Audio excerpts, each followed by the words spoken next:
Hey, well, back tuning into today's video. We're going to have a look at where we're going at the start of September today, the next 8 to 10 days. Take us to around the 5th of September. It looks like high pressure building in, so I think we're in for a bit of a September song as we go through into the start of September. It often happens, it's often a time where you get a build of high pressure through about first week of September. Famously, it's the old wise summer. It's one of the regular sort of singularities that occurs in the British weather, but you get a build of high pressure sometime around the first week to 10 days of September.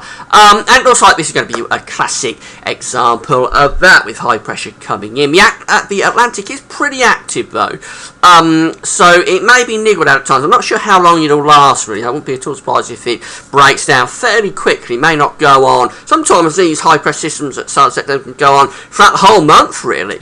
Has happened in the past. It's gone on throughout virtually all of September. I don't think we'll have that this year because we've got a really quite active Atlantic, so at some time I think the Atlantic will break through. It could happen reasonably quickly, certainly quicker than the models are indicating. They want to extend it out beyond really the first 10 days, but I think that could be a little bit over the top. Before I get on with that, let me just say about the ads. This video ads on my pages at GavsOffice.com. You can play it on video ad. You'll be supporting GavsOffice.com. Thanks so much for doing that. So let's start off with the mean 500 millibar height anomaly flowcharts. Got the ECMWF here on the left.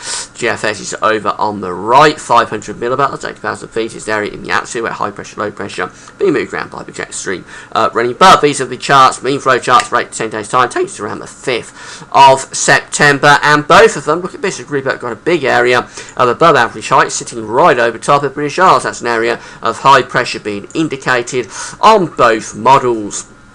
On both models, the high pressure extends to this ridge up to the north of the country, so we've got to watch out for that. This does all tie in towards high pressure around Greenland and going off to the north, so we've got to watch out, but eventually this doesn't all end up as a northern block and we get low pressure running in underneath it. That could be the way we finish up breaking this down, actually, but we finish up back to northern blocking, and with an active Atlantic we push the low pressure through underneath. But certainly up to the first 5 days of September, signs of that high pressure really settling things down. Here's the GFS temperature and precipitation ensembles. We're around average now. We've lost all that very cool air that we had earlier in the month, through most of August.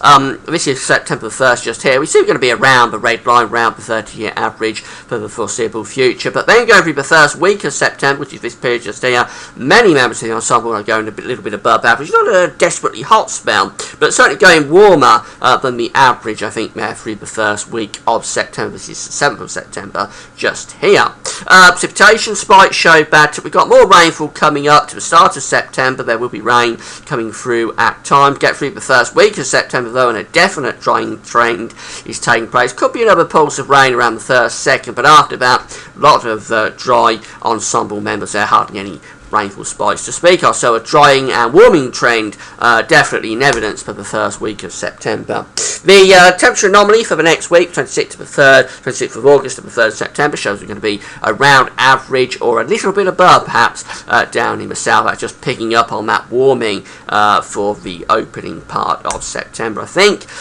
Precipitation anomaly, 26th to 3rd of September, shows it's going to be a little bit drier than the average across most parts of the country again. That's quite surprising because there's very few precipitation spikes coming through for the rest of August, but as you get through to September again, the idea is that high pressure is building in. So this is how we go into the weekend, with low pressure here across the country exiting out into the North Sea. It's after this that we get that build of high pressure. Here it comes through into the 1st of September. Got this area of low pressure up to the north though, so that could just complicate things for the first day or two of September. But eventually, as we get through to around a week away, the 2nd on into the 3rd, definite signs that high pressure is taking over pattern then, settling things down and warming things up, giving us a final burst perhaps of summer 2014. Here's how we aimed on day 10, Friday the 5th of September, with high pressure well and truly in command. Maybe signs that the Atlantic's trying to niggle through into the north and west. I'm not sure how long this is going to last, but certainly the first 5 days or so, first 5 to week of September, 5 days to a week of September, I think looking at a lot of dry weather.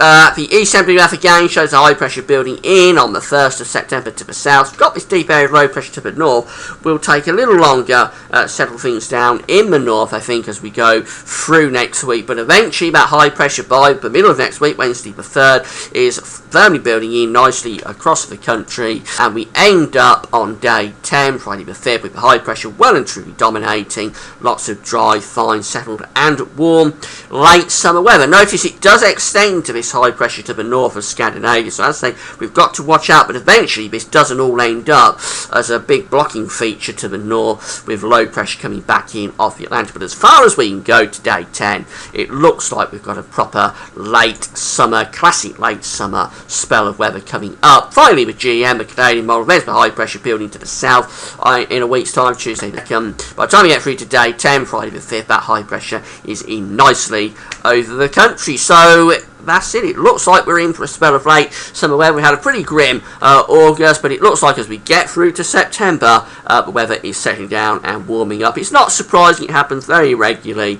but yeah, September song on the way. That's it for now. Thanks for watching. 5-day forecast tomorrow, so come back for that. That's it for now.